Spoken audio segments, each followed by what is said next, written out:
Chegou a hora da maior competição para os clubes europeus, talvez a maior competição do mundo, aquela para a qual nós sofremos, nós vibramos muito na última temporada ao conseguir uma vaga, e agora chegou a hora de desfrutar e correr atrás também daquele que será o 7º título na Champions League para o Liverpool. O adversário, apesar da má fase, é um dentre apenas 2 clubes no mundo que tem mais títulos nessa competição que a gente. Vem comigo que o jogo de hoje é pesadíssimo. Liverpool e Milan.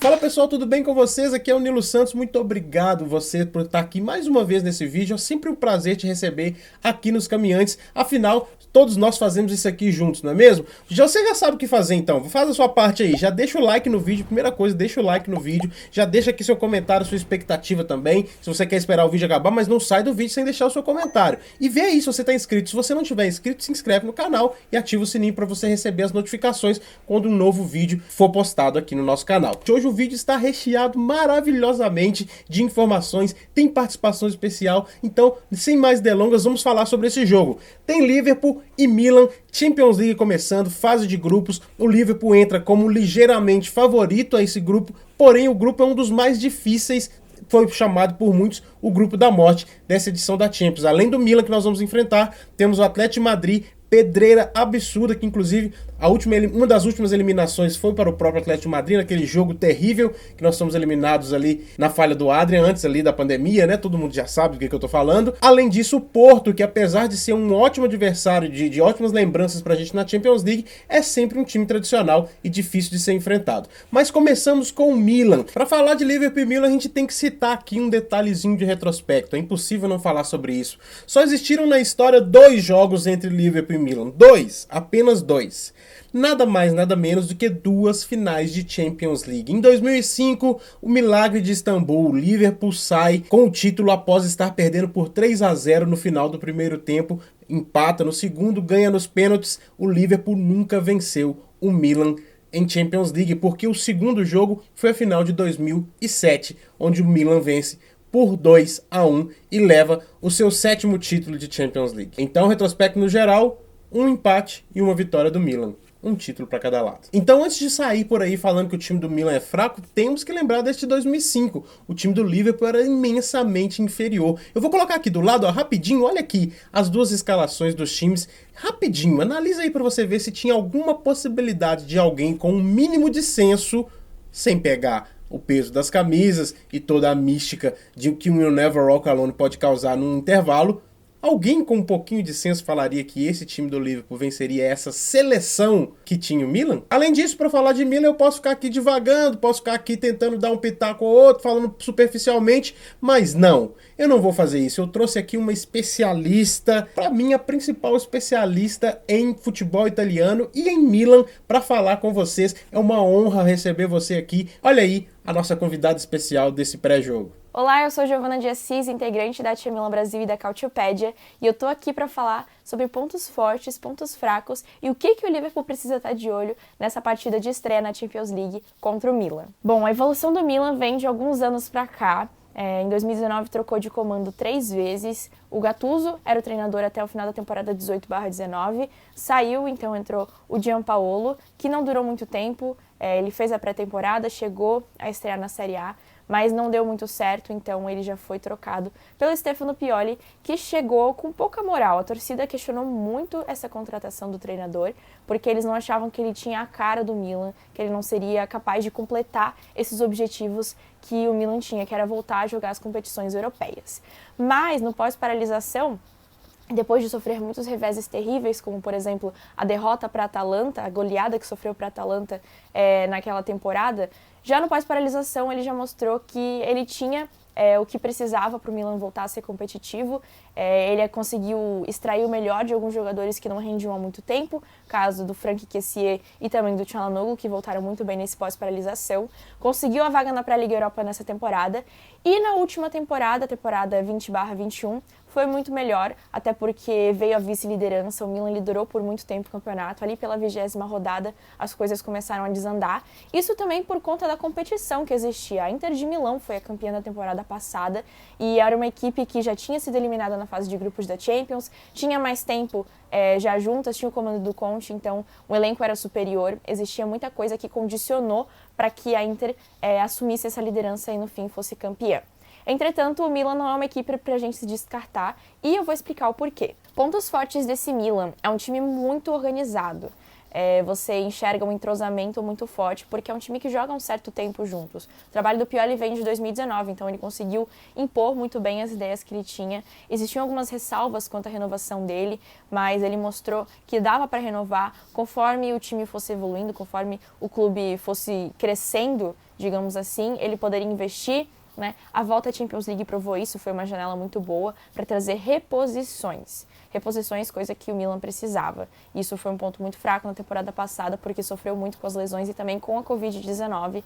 Isso impediu que o Milan fosse longe em, por exemplo, 2 competições que estava muito bem, Liga Europa passou muito bem na fase de grupos e na Série A italiana, que perdeu a liderança para a Inter, que obviamente tinha um elenco muito mais completo e mais entrosado. Estava jogando a Champions League e caiu na fase de grupos, mas isso contribuiu também para que o Milan não conseguisse alcançar de volta a pontuação que precisava, apesar de ter ficado ali na ponta da tabela. O que era muito importante era o que estava dentro do projeto, se classificar à próxima Champions League. 3 peças de destaque nesse Milan: Franck Kessié, Tonali e Rafael Leão.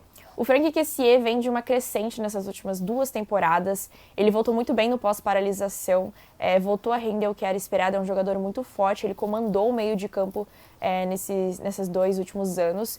Além de que, ali no meio de campo tem o Sandro Tonali e o Bennacer. Eu não falo tanto do Bennacer, porque ele já era uma certeza que os torcedores tinham, mas eu vou falar do Sandro Tonali. É um atleta que não foi muito bem na temporada passada, ele passou muito apagado, só que nessa pré-temporada e nesse início de temporada ele aproveitou para mostrar que ele tinha o que era preciso para ser um jogador do Milan, é muito bom no combate, é um jogador que chega ali na área também, distribui passes. E ali na frente eu vou destacar o Rafael Leão, que não foi também muito bem na temporada passada, mas está aproveitando esse início de temporada para ser muito forte ali na frente, um jogador veloz e de habilidade e que traz muito perigo aos adversários. Pontos fracos: o Milan caiu num grupo muito difícil nessa temporada. Liverpool, Atlético de Madrid e Porto. São 3 equipes que têm experiência em jogar Champions nesses últimos anos, coisa que o Milan não vê há 7. Então isso pode ser muito decisivo, além de ser, como eu disse, um elenco relativamente novo. Poucos jogadores têm experiência de Champions ali dentro, então isso pode contribuir bastante para um estranhamento de início.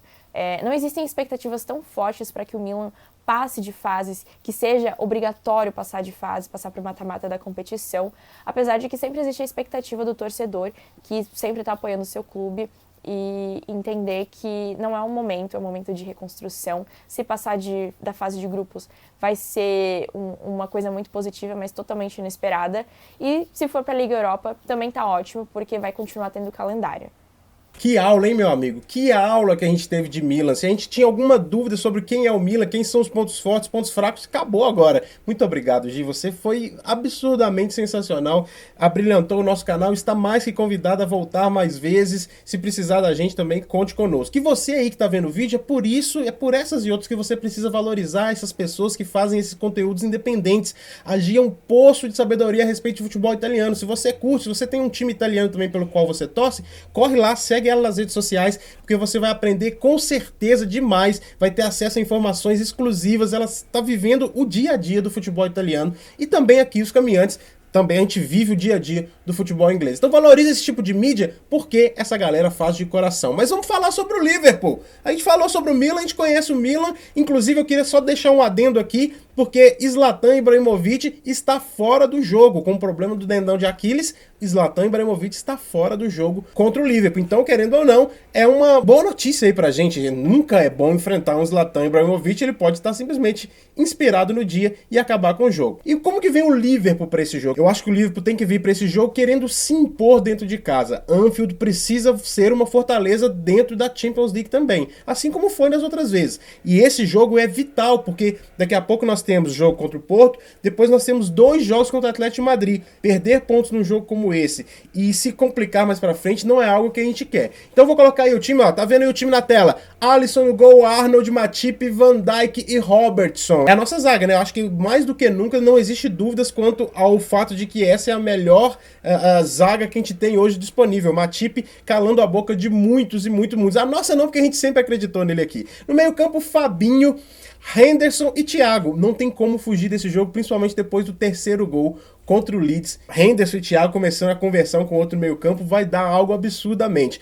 E na frente, o nosso ataque, Mané, Jota e Salah. Principalmente com o Jota criando muitas oportunidades, como criou na partida contra o Leeds também. O Mané querendo muito o jogo, fez o seu gol. Tomara que agora seja só mais uma subida em busca do melhor ápice físico e técnico e até de sorte, vamos dizer assim, né? E o Salah é o Salah, meu amigo. O Salah é o Salah.